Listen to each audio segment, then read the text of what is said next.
Welcome back.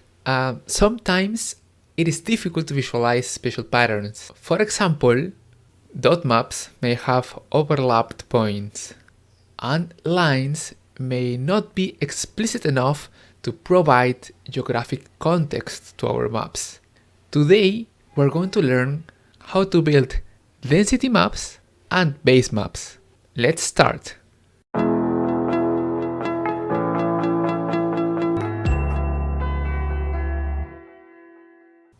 So, as in previous occasions, you can pause this video and read through the learning objectives.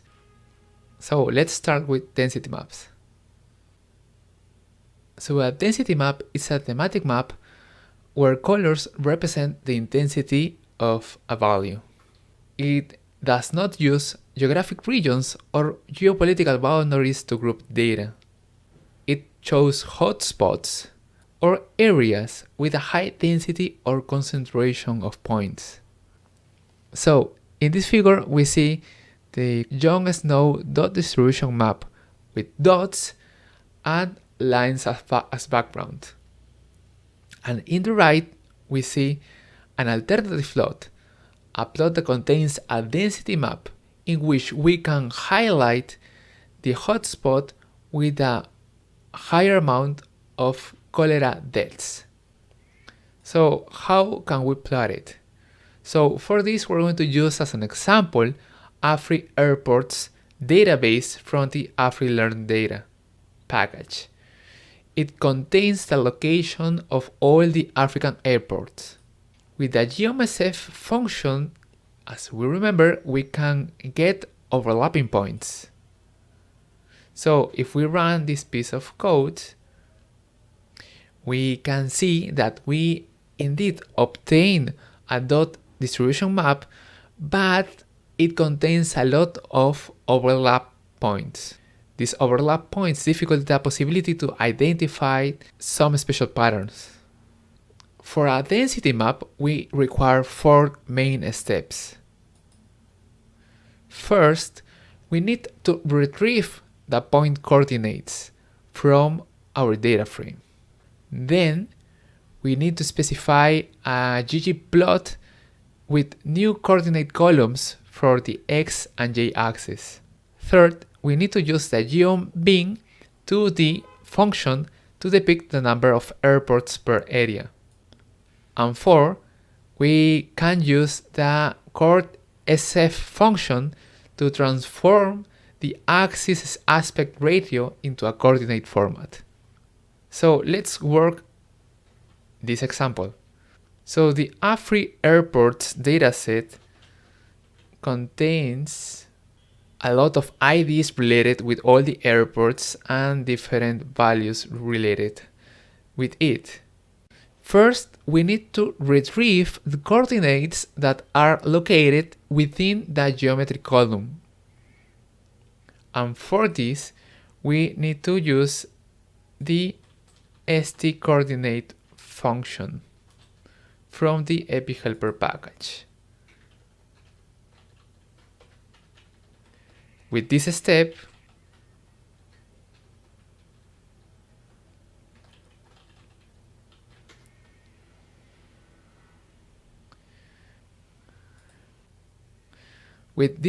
we now have in separate columns the x and y coordinates.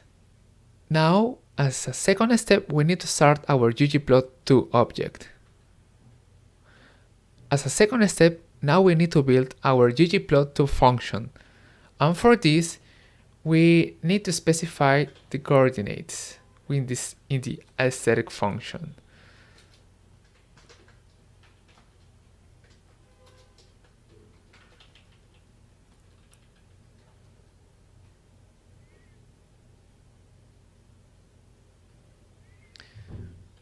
As a third point, we need to use the new geom function, and this is called geom_bin to the function.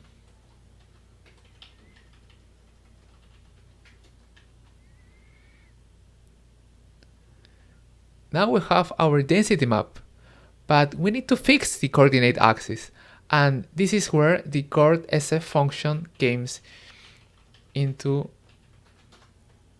a scene. So now we have our map, our density map, with the right X and Y coordinates.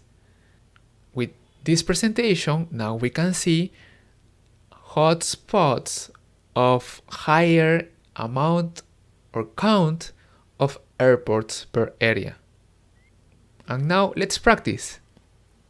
Your task is to create a density map with a pre-crime data from the pcrime.rds local file. With this, you're going to use the geom_bin2d function to portray the number of our crimes per area, faceted by two types of crimes available in the column marks. So let's start.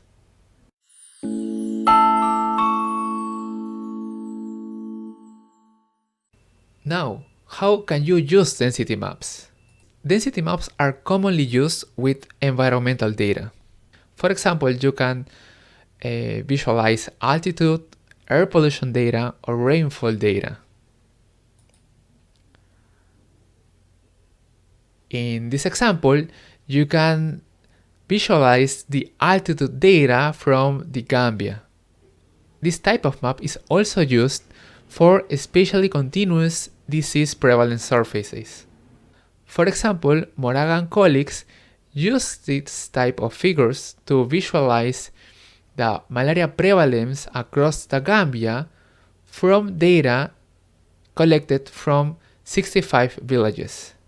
This is the surface of prevalence of malaria, and we can visualize the main hotspots of malaria prevalence and also the locations that have the lowest ones. The authors used a geostatistical model to predict the disease prevalence at unobserved locations. Now, we can make alternative density maps than the one that we built before. For this, we need to add certain variations into our code. For example, with ggplot, we can make two alternative plots. We can use, instead of the geom_bin2d function, the geom_density2d_field function. And in this case, we are going to have a contour density plot of count values. For example, we can maintain the steps number 1 and 2, and as an alternative geometric function, we're going to use the geom_density2d_field function. And we're going to specify as a contour variable count. Let's read this code and see the output. Now we can visualize again two main hotspots of the higher amount of airports within the Africa continent. And other type of patterns. So this visualization could also be a good alternative to visualize density plots. We also can use the stat_density2d function to create continuous surfaces of count values. For example, we can maintain our two first steps to build this map and then use the stat_density2d function with all of this content. Because of the amount of code, we're not going to get into writing all the content, but we can use the geometry called raster, and as a mapping, specify that we would like to visualize the count data as a field for the field argument, and remove the contours of this map. Let's find out the answer. Okay, so this is a really nice alternative density map that that allow us to have like a continuous surface of the values. In contrast to the first plot, we have areas depicted by squares, and in our second alternative, we have contour regions. With this alternative, we have a continuous surface of values. So now it's time to practice. Let's use the st_coordinates_tidy function to extract the x and y coordinates from the pcrime dataset.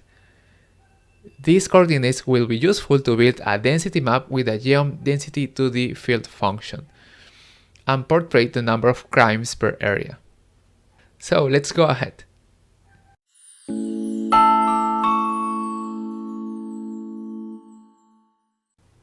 Okay, so now let's talk about base maps.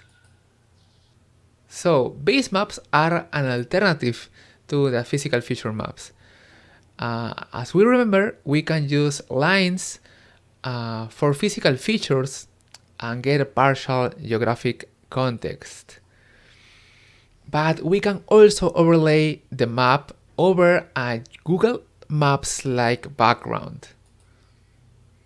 For example, in a dot map, we're going to recreate our London cholera outbreak dot map.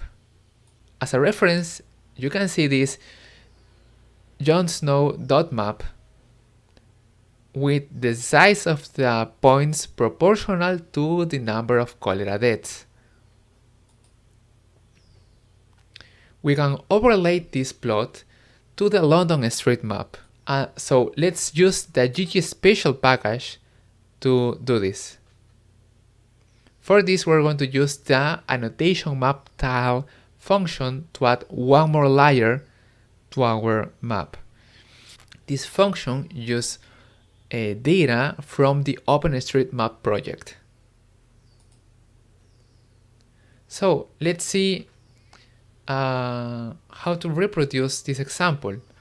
So as reference, we can see the content inside the cholera deaths, and we have ID the number of the count of deaths per location and the geometry column that contains the positions. So here we have our classic beginning of a ggplot2 function, and at the end we have the geomsf function that allows us to create the dot map with points proportional to the count of cases per location. To add a base map, we only need to add the annotation map tile function. So let's run this piece of code and get the output. This code can take a couple of seconds to get the result. Now we have our dot map with each dot proportional to the count of deaths per location above a base map that contains the name of the streets and more detail about the buildings around the area of cases. Now let's practice. Please add a base map to a dot map using the AfriCapitals object and also the annotation map tile function. Let's go ahead.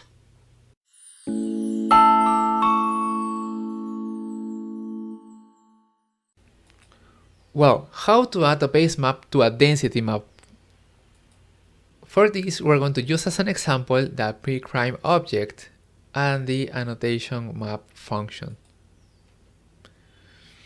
Okay, so let's build above our scaffold of how to build a density map. First, we extract the coordinates, then we start our ggplot2 object, and between the steps 2 and 3, I mean below the geom bin to the function, we can add the annotation map tile. Remember, base maps need to be below the geometry that we want to plot. So let's run this piece of code to see the output of this example.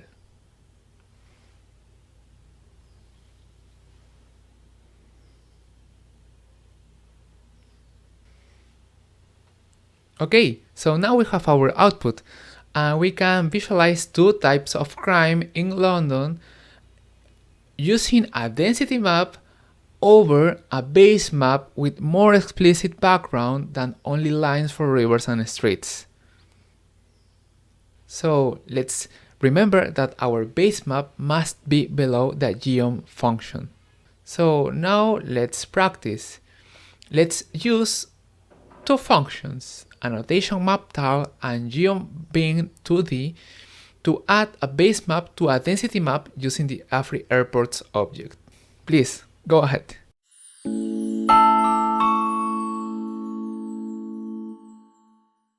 Okay, so now let's wrap up.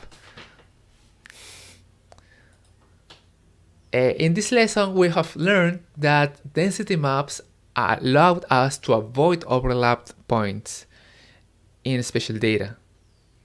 And we also learned how to add base maps for Google Map-like backgrounds. Now you are able to reproduce these two types of maps with your data. But now, how can we use data from external GIS softwares? Let's find that out in our following lessons. So hopefully now you're more comfortable with creating density maps and adding really explicit base maps as backgrounds for your spatial data. So see you in the following lesson.